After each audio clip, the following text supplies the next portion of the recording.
Nous allons essayer de voir un peu les paramètres, c'est-à-dire les attitudes que nous devons adopter, ce que nous devons faire, les principes qui peuvent nous amener à être remplis de la présence du Saint-Esprit.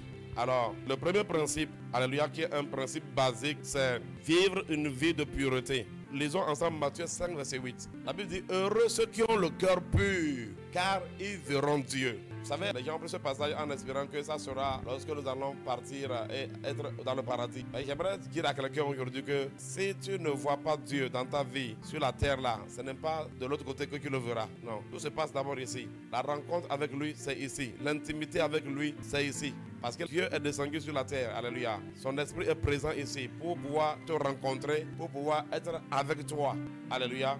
Et la Bible dit quoi? On dit heureux ceux qui ont le cœur pur, car ils verront Dieu. J'aimerais dire à tous les chrétiens, il est très important qu'en tant que chrétiens, que nous puissions comprendre et accepter que la pureté, c'est-à-dire la sainteté, une vie où on veut plaire à Dieu, est vraiment nécessaire pour vraiment marcher avec le Seigneur. On dit être rempli du Saint-Esprit. Le Saint-Esprit exige la pureté. Il exige que le chrétien marche dans la pureté. Jésus a dit à ses apôtres que déjà vous êtes purs à cause de la parole que je vous ai enseignée. Ça dit quoi? Ça dit que le chrétien qui veut marcher selon les principes de Dieu, quelqu'un qui veut vraiment marcher selon les commandements de Dieu, quelqu'un qui veut vivre la parole de Dieu. Alléluia. Une vie de pureté, c'est une vie où on veut marcher selon la parole de Dieu. Si tu es quelqu'un, tu ne veux pas marcher selon la parole de Dieu, il y aura complication. C'est-à-dire il y aura une difficulté dans ta collaboration avec le Saint-Esprit. C'est pourquoi la Bible dit que n'attristez pas le Saint-Esprit. Nous avons déjà vu ça dans nos émissions passées. J'aimerais dire à quelqu'un que si tu es là, j'aimerais que tu puisses après tout aller voir un peu. Ça fait au moins 2 jeudis qu'on a commencé à parler du Saint-Esprit. Si vous voyez un peu ça, on a parlé de la communion avec le Saint-Esprit. Donc j'aimerais que vous puissiez vraiment aller sur ces émissions-là. Ça va vous aider à vous mettre à niveau. Quand vous voyez dans la Bible, on dit n'attristez pas l'Esprit. Ça veut dire qu'il peut être triste. Qu'est-ce qui peut attrister l'Esprit Saint? L'Esprit Saint ne peut qu'être attristé que lorsque un chrétien ne marche pas en accord avec la parole de Dieu. Si tu ne marches pas en accord avec la parole de Dieu, alors tu vas attrister le Saint-Esprit. Et c'est pourquoi il est écrit quoi? Il est écrit que nous devons vraiment avoir le cœur pur. Il dit heureux ceux qui ont le cœur pur, car ils verront Dieu. Alléluia. Donc si tu veux voir le Saint-Esprit dans ta vie, c'est très important de rechercher la pureté. Regardez avec moi Jacques 4, verset 8 à 9. Jacques va nous dire encore de comment est-ce que cela va se passer.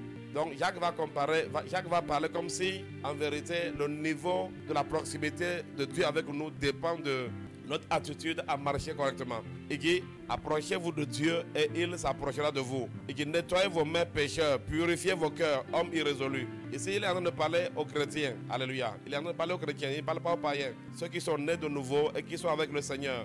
Alléluia. Est-ce que vous voyez un peu ça? Donc il dit, approchez-vous de Dieu et il s'approchera de vous.